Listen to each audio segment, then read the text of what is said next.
আজকে আমরা simply singly reinforcement বিম নিয়ে কথা বলবো। তো এটার দুইটা অংশ আছে, একটা হচ্ছে ডিজাইন এবং একটা হচ্ছে অ্যানালাইসিস। তো কখন আমরা ডিজাইন করব এবং কখন অ্যানালাইসিস করব? যখন আমাদের কাছে গিভেন ডাটা হিসেবে লোড, মোমেন্ট ক্যাপাসিটি, সেকশন এবং লেন্থ অফ বিম থাকবে, তখন আমরা ডিজাইন করব। আর আমাদের কাছে কি চাইবে তখন? সেকশন বের করতে বলবে এবং অ্যামাউন্ট অফ রেইনফোর্সমেন্ট চাইবে। তো যদি সেকশনটা গিভেন থাকে তাহলে আমাদের সেকশনটা ঠিক আছে কিনা সেটা চেক দিতে হবে। আর যদি সেকবে তখন আর চেক দেওয়ার কোনো প্রশ্ন আসে না এবং রেইনফোর্সমেন্ট তো বের করতেই হবে। আচ্ছা, তো আমরা দেখি আসলে এখানে কি কি ধাপ, এবং আমি ধারাবাহিকভাবে ধাপগুলো বলে যাই। এখানে modular ratio n equal ES ভাগ ইসি। এখানে ইএস হচ্ছে কংক্রিটের স্টিলের স্থিতিস্থাপক গুণাঙ্ক এবং ইসি হচ্ছে কংক্রিটের স্থিতিস্থাপক গুণাঙ্ক। K equal N by N plus FS ভাগ এফসি। এখানে এফএস হচ্ছে স্টিলের অ্যালাউয়েবল স্ট্রেস এবং এফসি হচ্ছে কংক্রিটের অ্যালাউয়েবল স্ট্রেস। All 1-k/3। এই তিনটা ধাপ করার পরে যদি আমাদের সেকশন গিভেন না থাকে এবং ইফেক্টিভ ডেপথের সাথে যদি বিমে উইথের কোনো রিলেশন দেওয়া না থাকে, তাহলে আমাদের একটা রিলেশন ধরে নিতে হবে। সেটা 1.5 থেকে হচ্ছে 2 পর্যন্ত ধরা যায়। এর মাঝখানে যে কোনো একটা ধরলেই হলো, তবে আমরা 2b ধরে করব মোমেন্ট অফ ইনার্শিয়া বেশি পাওয়ার জন্য। Resisting moment of concrete MC equal half FC JKB D square এবং resisting moment of steel MS equal AS FS JD. Norm of reinforcement N equal capital AS ভাগ হচ্ছে small as. তো এর আগে আরেকটা বিষয় জানা প্রয়োজন, সেটা হচ্ছে এফসি এফএস। এটা তো বললাম, এফএস হচ্ছে স্টিলের অ্যালাউয়েবল স্ট্রেস, এফসি হচ্ছে কংক্রিটের অ্যালাউয়েবল স্ট্রেস। এছাড়া আরও দুটি টার্ম আছে, একটি হচ্ছে এফ প্রাইম সি এবং একটি হচ্ছে এফ ওয়াই। তো এই এফ প্রাইম সি এবং এই এফ ওয়াই,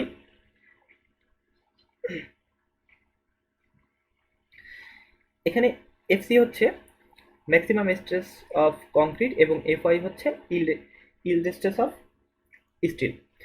তো এফ প্রাইম সি এবং এফ ওয়াই এর সাথে এফ এস এবং এফ সি এর সম্পর্কটা হচ্ছে এরকম: f c equal 0.45 f prime c, মানে ম্যাক্সিমাম স্ট্রেসের 0.45 গুণ ধরে নেওয়া হয় হচ্ছে অ্যালাউয়েবল স্ট্রেসটা। অনুরূপভাবে F S equal 0.4 F Y. Okay, আচ্ছা, এখন আমরা বিম যখন ডিজাইন করি তখন ব্যালেন্স সেকশন হিসেবে ডিজাইন করে থাকি। তো সেক্ষেত্রে আমাদের এই এমসি এবং এমএস এই দুইটাকে আমরা সমান ধরে থাকি। এমসি এবং এমএস এটাকে আমরা সমান ধরি, মানে হচ্ছে এটা ব্যালেন্স সেকশন ডিজাইন করার জন্য। আর এই এমসি এবং এমএস সমান সমান কি হবে? এই যে এখানে মোমেন্ট ক্যাপাসিটি দেওয়া থাকবে, সেই মোমেন্ট ক্যাপাসিটিটা হবে মোমেন্ট ক্যাপাসিটি। অথবা যদি আমাদের লোড দেওয়া থাকে এবং লেন্থ অফ বিম দেওয়া থাকে, লোড দেওয়া থাকলো এবং লেন্থ অফ বিম যদি দেওয়া থাকে, তাহলে ওইখান থেকে যে মোমেন্টটা আমরা পাবো, সেই মোমেন্ট হবে এটা। যেমন সাধারণভাবে স্থাপিত বিমের ক্ষেত্রে ওমেগা এল স্কোয়ার বাই 8। যদি ডিস্ট্রিবিউটেড লোড হয় সাধারণভাবে স্থাপিত বিমে, তাহলে ওমেগা এল স্কোয়ার বাই 8। আচ্ছা, সাধারণ স্থাপিত বিম বলতে আমি কি বোঝাচ্ছি, বা সাধারণভাবে স্থাপিত বিম বলতে কি বোঝায়?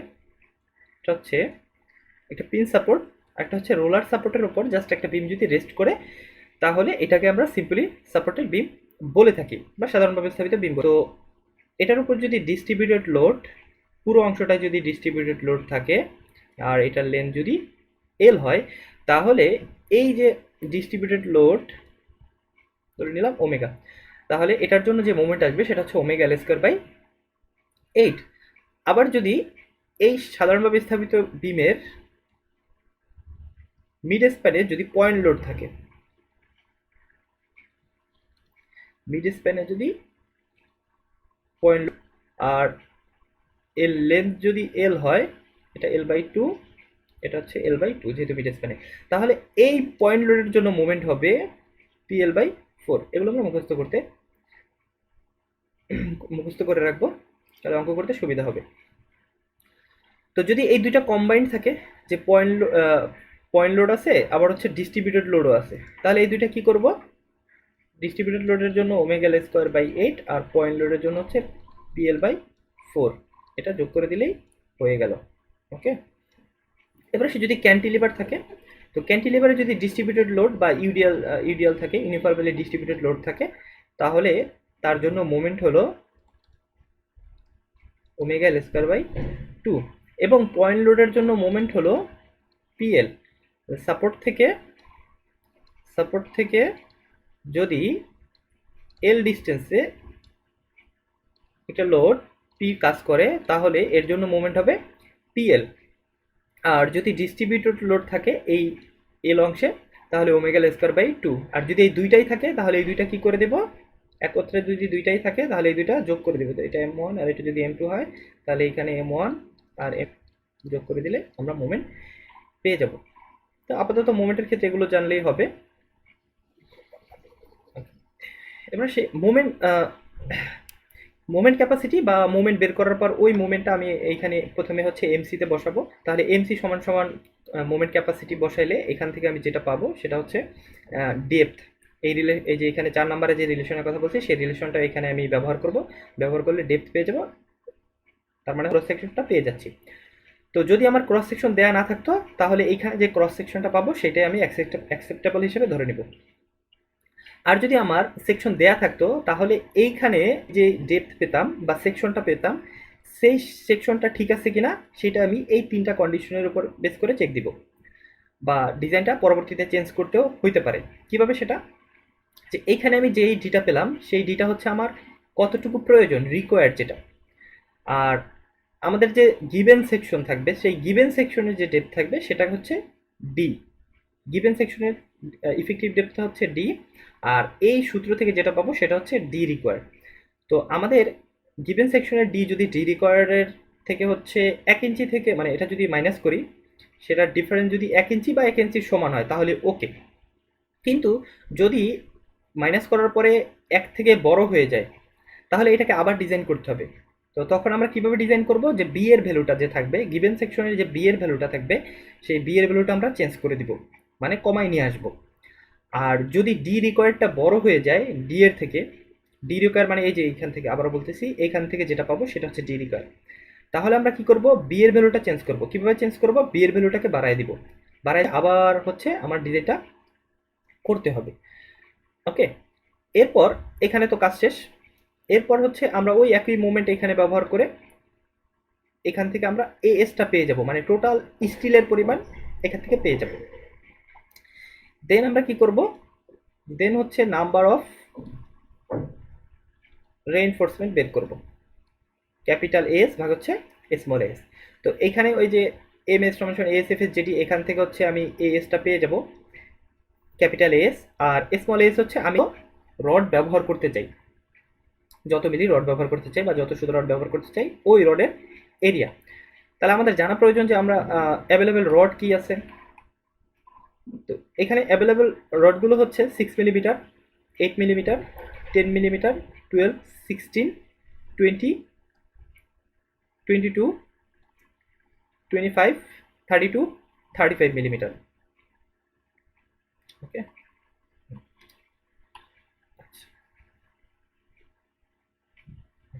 আর আমরা বিমে সর্বনিম্ন 2টা রড ব্যবহার করব, কখনো একটা ব্যবহার করব না, মানে সর্বনিম্ন হচ্ছে আমরা 2টা রড বের করব। মডুলার রেশিও কিভাবে বের করবো এটা বলা হয়নি, করে যাই, অ্যানালাইসিস চলে আসছে। আচ্ছা, modular ratio n equal ES ভাগ ইসি। এটা বের করার জন্য আমরা যে ফর্মুলাগুলো ইউজ করব সেটা হচ্ছে 29 ইন্টু 10⁶, আর হলো 57,000 রুট ওভার A/C, আরেকটা হবে 0.2 10⁶, 4700 রুট ওভার A/C। তো আমাদের যদি A/C এর মান যদি PSI তে দেওয়া থাকে, তাহলে আমরা এই সূত্রটা অ্যাপ্লাই করব, 29 ইন্টু 10⁶ ভাগ হচ্ছে 57,000 রুট ওভার A/C, যদি A/C এর মান PSI তে থাকে।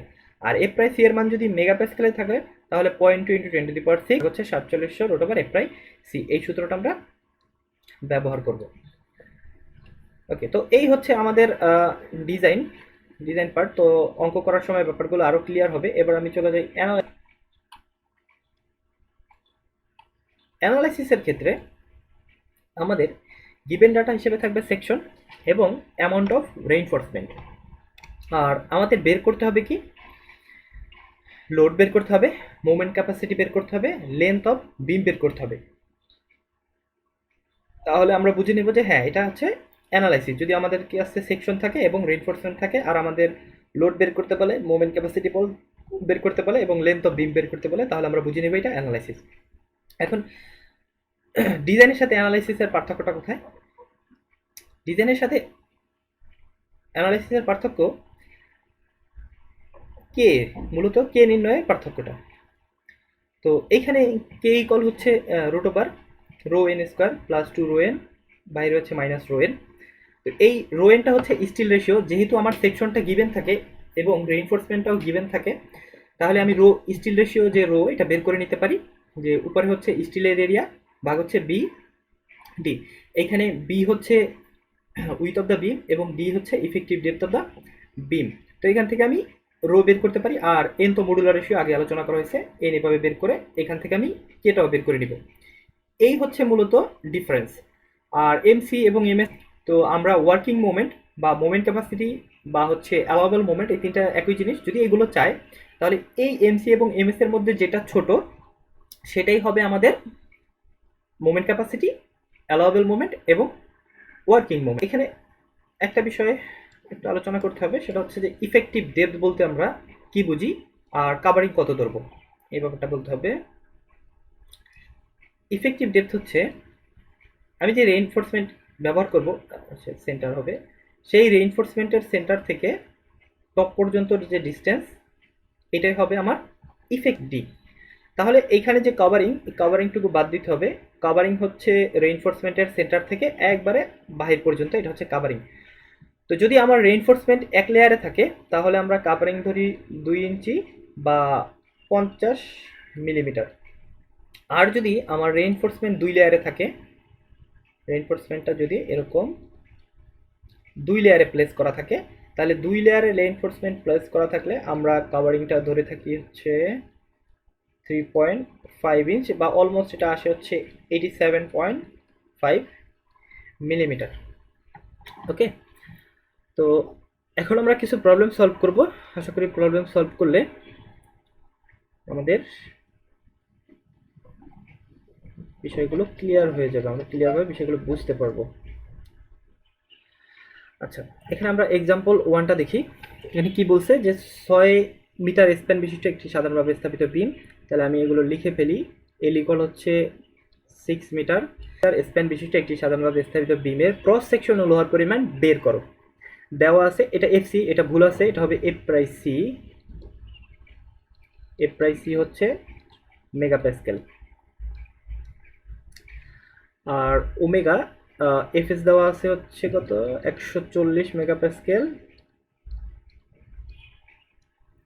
এবং ওমেগা দেওয়া আছে হচ্ছে 20 কিলো নিউটন পার মিটার।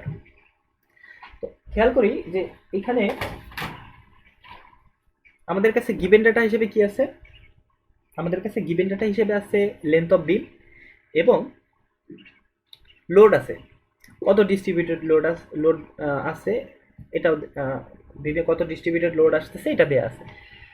আর আমাদের কাছে চাচ্ছে হচ্ছে সেকশন, ক্রস সেকশন এবং লোহার পরিমাণ। তাহলে খুব সহজে বোঝা যাচ্ছে যে এটা একটা ডিজাইন প্রবলেম। তো ডিজাইন প্রবলেমের ক্ষেত্রে আমরা যে প্রসিডিউরগুলো জানি সেগুলো আমরা ফলো করি। তো প্রথমে হচ্ছে আমরা এন নির্ণয় করে ফেলি। এন ইকুয়াল আমরা জানি ইএস ভাগ ইসি।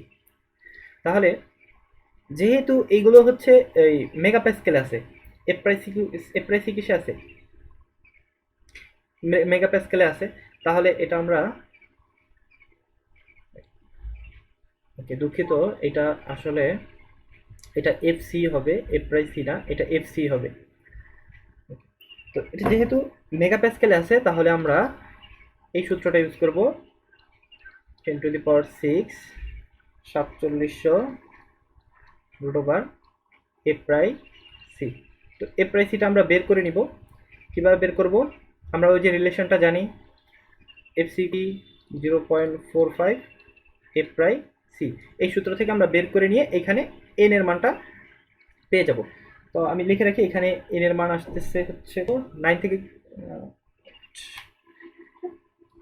এন এর মানটা আসতেছে 0.2 ইন্টু 0.2 ইন্টু 10⁶, আর হলো 4710 ভাগ 0.45। তাহলে এর ভ্যালুটা আসতেছে হচ্ছে 9.023, আচ্ছা 9.03 এত আসতেছে। এরপর আমি কে বের করে নিব। কে এর সূত্রটা আমরা জানি, কে হলো n by N plus f s বা কে এফ সি। আমি এখানে আর লিখতেছি না, আমি জাস্ট মানগুলো লিখতেছি যে কে এর ভ্যালুটা কত আসে। কে এর ভ্যালু আসে 0.391, জে এর ভ্যালু আসে 1 মাইনাস কে বাই 3। এটা যদি আমরা করি 1 মাইনাস কে বাই 3, এটা করলে আসে হচ্ছে 0.869। এরপর যেহেতু আমাদের সেকশনটা গিভেন ছিল না, তাহলে আমাদের একটা রিলেশন ধরে নিতে হবে। তো আমরা ডি ইকুয়াল কি ধরলাম, যে ধরি d equal to b. D equal to b ধরে কি করব, এমসি যে সূত্রটা জানি, এমসি এমসি ইকুয়াল কি হাফ এফসি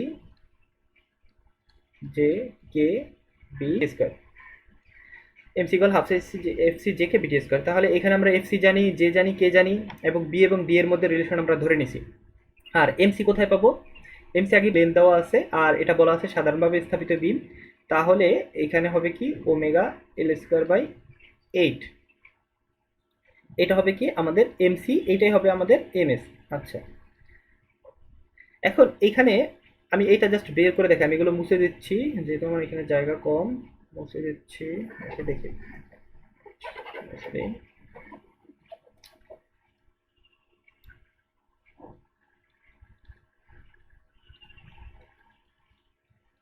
এখানে আমি যদি মান বসাই দিই 20 ইন্টু 6 স্কোয়ার বা হচ্ছে 8, তাহলে এখান থেকে আমি যেটা পাই সেটা হচ্ছে 90 কিলো নিউটন মিটার।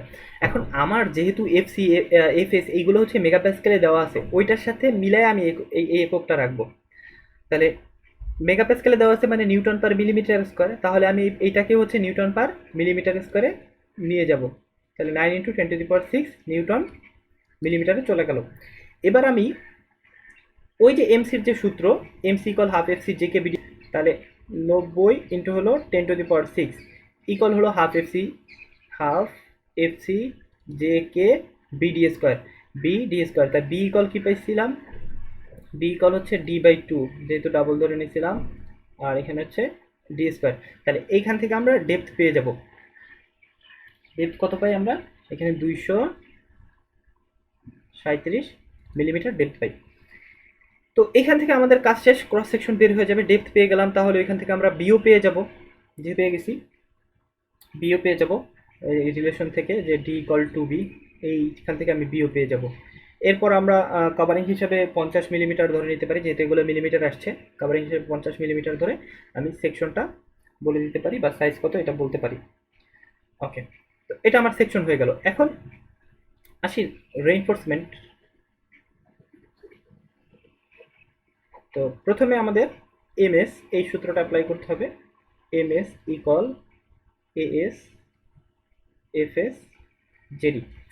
তো ডি তো আমি অলরেডি পেয়ে গেছি, ডি হচ্ছে 237 মিলিমিটার, এটা পেলাম। এখন এই এমএস কি, এমএস আবার ওই যে যেটা পেলাম যে ওমেগা স্কয়ার বাই 8, যে সূত্র থেকে যে মুভমেন্টটা পেলাম সেটা এখানে বসাবো। আর এফএস জেডি এগুলো যদি বসিয়ে দেই, তাহলে এখান থেকে আমি এএস পেয়ে যাব। তাহলে এস যদি পাই, এস হচ্ছে কত, এখান থেকে যেটা বের হয় 1563.7 মিলিমিটার স্কয়ার। তো এটা আমি এস পেয়ে গেলাম। এখন কতগুলো আমি রড, আমার কতগুলো রড লাগবে এটা আমার বের করতে হবে, নাম্বার অফ রেইনফোর্সমেন্ট। তাহলে সূত্র কি, সূত্র হচ্ছে এএস ভাগ হচ্ছে এএস, এটা। তো এখন আমি এটা বসাই দিই 563.7। তো এই যে রডের পরিমাণ, আমরা এখানে রডের এরিয়াটা জানি π/4 ইন্টু ডি স্কোয়ার। তো রডের ডায়াটা আমি কি করব, আমি ক্যালকুলেটরে এটা উঠাবো, উঠানোর পরে রডের ডায়াগুলো ধরবো, ধরে আমি দেখব যে কোনটায় কোনটা ধরলে, কোন ডায়াটা নিলে আমার মানে পারফেক্ট একটা রেজাল্ট আসে। তো এখানে 1500 যদি পাই বাই 4 × d², তো আমি ডি ধরে নিলাম 25 মিলিমিটার। তাহলে 25 মিলিমিটার যদি ধরি তাহলে আসে হলো 3.18। যদি আমি চারটা ধরি অনেক বেশি রড ধরা হবে, সেটা ধর করবো একটু বাড়ায় ধরি, 28 মিলিমিটার ধরি। হ্যাঁ, 28 মিলিমিটার ধরলেও 2.54 আসে। তো এটাকে 3 ধরা যায়, যেহেতু অ্যাডমিশনের জন্য এগুলো, তো এত বেশি ট্রায়াল দেওয়ার প্রয়োজন নেই, মোটামুটি মিললেই নেওয়া যাবে। তো এখানে আমি যদি ডি ইকুয়াল হচ্ছে 28 মিলি ধরি, 28 মিলি ধরি, তাহলে এন এর ভ্যালুটা আসে হচ্ছে 2.54। তো এটাকে আমরা কয়টা রড ধরে নিব? 3টা। কখনো কম ধরতে পারবো না, আমাদের বেশি ধরতে হবে। ওকে, আচ্ছা। তো আশা করি প্রবলেমটা বোঝা গেছে। এরপর আমরা নেক্সট প্রবলেমে চলে যাই। তো এইখানে প্রথম যে অঙ্কটা, এই অঙ্কতে পসিবল চেঞ্জগুলো কি কি হতে পারে? পসিবল চেঞ্জের মধ্যে প্রথম হচ্ছে যে এটা সাধারণভাবে স্থাপিত বিম বলা ছিল, এটা সাধারণভাবে স্থাপিত বিম না হয়ে ক্যান্টিলিভার হতে পারে, ক্যান্টিলিভার বলতে পারে। সো ক্যান্টিলিভার যদি বলতো এখানে সাধারণভাবে স্থাপিত না হয়ে, তাহলে এখানে শুধুমাত্র চেঞ্জ আসতো হচ্ছে এম নির্ণয়ের ক্ষেত্রে, মোমেন্ট নির্ণয়ের ক্ষেত্রে। তখন কি হতো? ω² 2। আরও চেঞ্জ হইতে পারে যে হ্যাঁ এখানে একটা পয়েন্ট লোড দেওয়া থাকতে পারতো, তাহলে এর সাথে কি হইতো? পিএল যোগ হইতো ক্যান্টিলিভারে। এইটা হচ্ছে পসিবল চেঞ্জ। আর ডাটা চেঞ্জ হইতে পারে, এই এর বেশি কিছু না। এবার আমরা দ্বিতীয় প্রবলেমে চলে যাই। এক্সাম্পল 2তে একটি আয়তাকার বিমের প্রস্থ কার্যকরী গভীরতা দেওয়া আছে, লাইভ লোড দেওয়া আছে, ডেড লোড দেওয়া আছে, নিজস্ব ওজন ধরিয়া 24 ফিট লম্বা বিমটি ডিজাইন করো। তো এখানে বিমের ক্রস সেকশন গিভেন, আগের অঙ্কে ক্রস সেকশন গিভেন ছিল, তো আমাদের ডিজাইন করতে বলছে। তো এটা একটা ডিজাইন প্রবলেম, বোঝা যাচ্ছে। অ্যাজ ইউজুয়াল আমরা কি করব, এখান থেকে এন এর মান, কে এর মান এবং জে এর মানটা আমরা বের করে নিব। তো এখানে এন এর মান কত আসে? এন এর মান আসে হচ্ছে, যেহেতু এখানে এফ প্রাইস সি পিএসআইতে আছে, তাহলে আমরা ওই সূত্রটা অ্যাপ্লাই করব।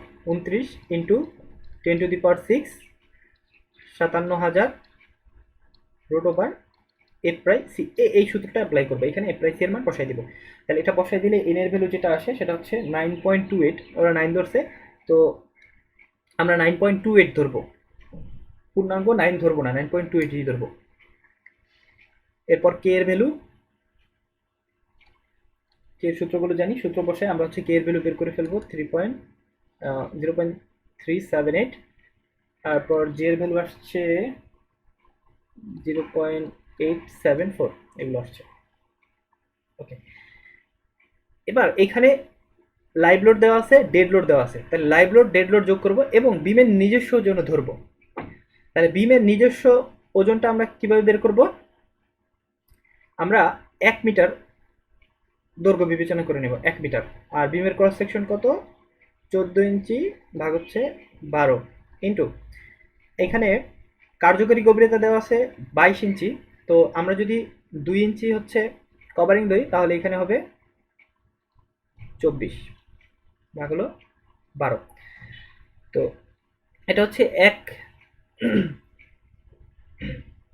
ঘনফিট আয়তন হলো।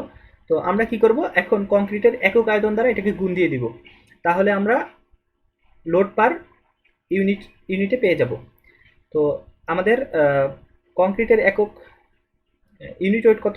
ইউনিট হচ্ছে 150 পাউন্ড পার ঘনফিট। এটার দুইটা ভ্যালু আছে, বাট আমরা 150 ইউজ করব, ওটা 150 ইউজ করা ভালো সেফটির জন্য। ওকে, তো এখান থেকে আমরা যে মানটা পাবো এটা হচ্ছে বিমের নিজস্ব ওজন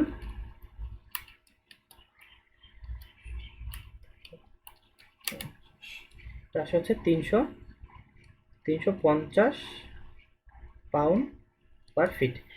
এরপরে এর সাথে আরও কি যোগ হবে? আমরা যদি টোটাল ডিস্ট্রিবিউটেড লোডটা বের করতে চাই, তাহলে নিজস্ব ওজন, লাইভ লোড, এরপর হচ্ছে ডেড লোড, ব্যাস এই সবগুলো যোগ করে দেব। তাহলে 350 লাইভ লোড, ডেড লোড, এবং হচ্ছে নিজস্ব ওজন, তাহলে 1410 পাউন্ড পার ফিট এটা হয়। তাহলে যেহেতু আমি লোড জানি এবং বিমের নিজস্ব ওজনও জানি, তাই এখান থেকে কিন্তু আমি মোমেন্ট বের করে ফেলতে পারি। আমার যেহেতু মোমেন্ট লাগে ব্যালেন্স সেকশন নির্ণয় করার জন্য এমএস এবং এমসি আমরা যে সমান ধরি, সেই মোমেন্টটা কিন্তু আগে আমরা বের করে রাখতে পারি। আগের অঙ্কে যেভাবে দেখাইছিলাম পরে বের করেছিলাম, এখন আমি আগেই বের করে রাখতে পারি। তাহলে আমি ডিস্ট্রিবিউটেড লোড পেয়ে গেলাম। আর এটা সাধারণভাবে স্থাপিত বলা আছে কি না, সাধারণভাবে স্থাপিত বলা নাই। তাহলে আমরা কি ধরে নিব, আমরা প্রথমে বলে নিব যে হ্যাঁ এটা সাধারণভাবে স্থাপিত বিম ওমেগা স্কোয়ার বাই 8। অথবা আমরা যদি ক্যান্টিলিভার ধরে নিই যে হ্যাঁ ধরে নিলাম ক্যান্টিলিভার, তাহলে ক্যান্টিলিভার সূত্র বসাবো ওমেগা স্কোয়ার বাই 2। এভাবে এখান থেকে মোমেন্ট বের করব। তো এইখানে যে মোমেন্ট আসবে, এই মোমেন্টটাকে আমরা কনভার্ট করব কিসে,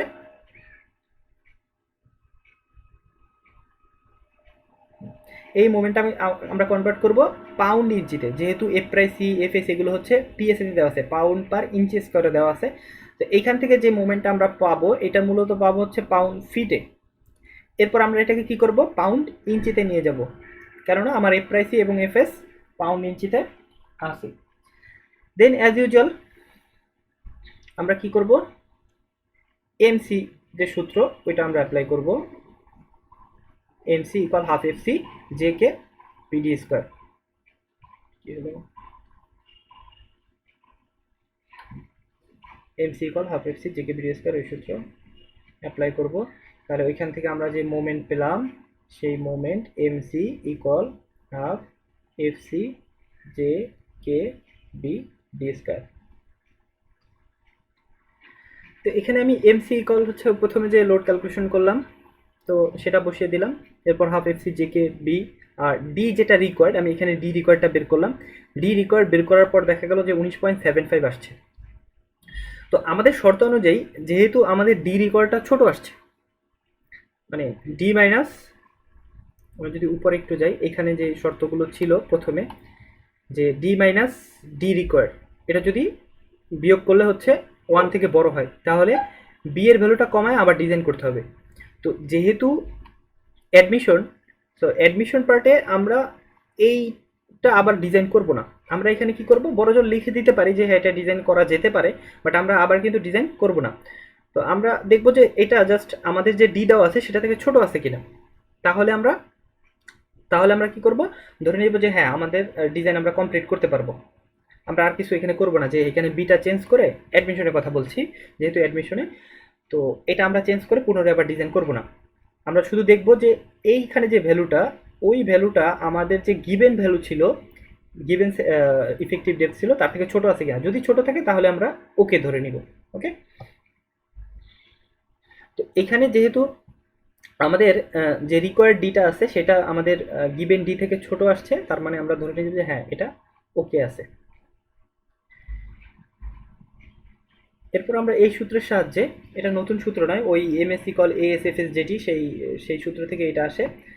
তো এখান থেকে আমরা এএসটা বের করে নিতে পারবো, স্টিলের এরিয়া এম। তো প্রথমে যেটা আমরা ক্যালকুলেশন করে বের করলাম সেটা এফএস বসাই দিলাম, যে বসাই দিলাম। আর ডি, এটা লক্ষণীয় যে ডিটা আমি কত বসাইছি 22। আমার ওইখানে যে রিকোয়ার্ডটা ছিল মূলত 19.75, ওটা রিকোয়ার্ড, বাট আমার অ্যাকচুয়ালি বিমের ইফেক্টিভ ডেপথ হচ্ছে 22। তাহলে এখানে এই জন্য ইফেক্টিভ ডেপথ ডি ইকুয়াল বসাইতে হবে 22। তো এখানে আমরা এস হিসাব করে ফেললাম। এখান থেকে এস বের করার পরে আমি এখানে 10 নাম্বার বার ইউজ করছি, 10 নাম্বার বার। তো এটা 10 নাম্বার বারকে আমরা কিভাবে ইঞ্চিতে কনভার্ট করব, এই যে এখানে 8 দ্বারা ভাগ করলে ইঞ্চিতে চলে যায়। 10 নাম্বার বার বা যে কোনো বারকে আমরা যদি 8 দ্বারা ভাগ দিই তাহলে ইঞ্চিতে চলে যায়। তো এটা মোটামুটি 8 নাম্বার বার পর্যন্ত মিলে, এরপর 9, 10 এগুলো মুখস্থ রাখতে হয়। তো এখানে আমি 8 দ্বারা ভাগ করছি, এটা অ্যাকুরেট আসবে না, মুখস্থ রাখলে ওইটা ব্যবহার করলে অ্যাকুরেট আসে। বাট 8 পর্যন্ত এইটা হচ্ছে 8 সুতা পর্যন্ত অ্যাকুরেট আসবে। তো এখানে আমাদের দেখা যাচ্ছে যে 2.58 আসে। তো এটাকে আমরা 3টা রড হিসেবে ধরতে পারি, যেহেতু অ্যাডমিশন। সো এটা আমরা আমাদের বেশি ট্রায়াল দেওয়ার প্রয়োজন নেই, যে আমাদের খুব কাছাকাছি যেতে হবে এরকম কিছু না, মোটামুটি মিললেই হলো। বাট কম নেওয়া যাবে না কখনোই, অবশ্যই বেশি নিতে হবে। রডের পরিমাণ কম নেওয়া যাবে না। এক্সাম্পল 3 নম্বরে বলছে একটি আয়তাকার সিম্পলি সাপোর্টেড বিমের সেকশন 12 ইঞ্চি ইন্টু 20 ইঞ্চি এবং রেইনফোর্সমেন্ট হিসাবে এটা কিছু বলা আছে, এতবার ব্যবহৃত হয়েছে। তো এটার মানে কি?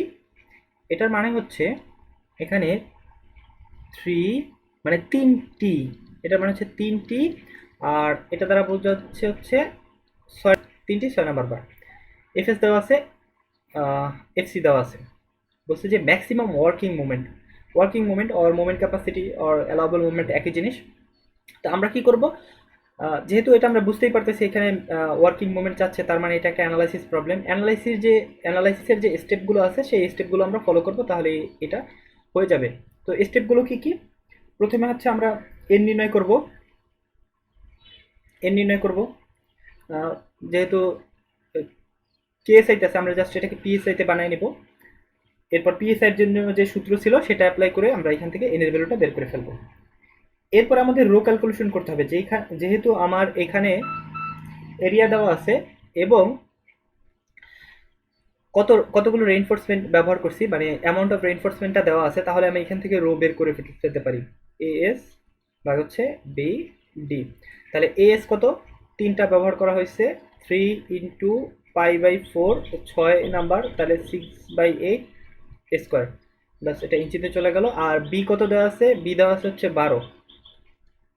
যেহেতু এটা সেকশন দেওয়া আছে, 20 হচ্ছে ডেপথ, টোটাল ডেপথ, তাহলে আমার ইফেক্টিভ ডেপথ কত? আমি যদি 2 ইঞ্চি বাদ দিয়ে দেই, তাহলে এখান থেকে আমি ইফেক্টিভ ডেপথ পাবো হচ্ছে 18।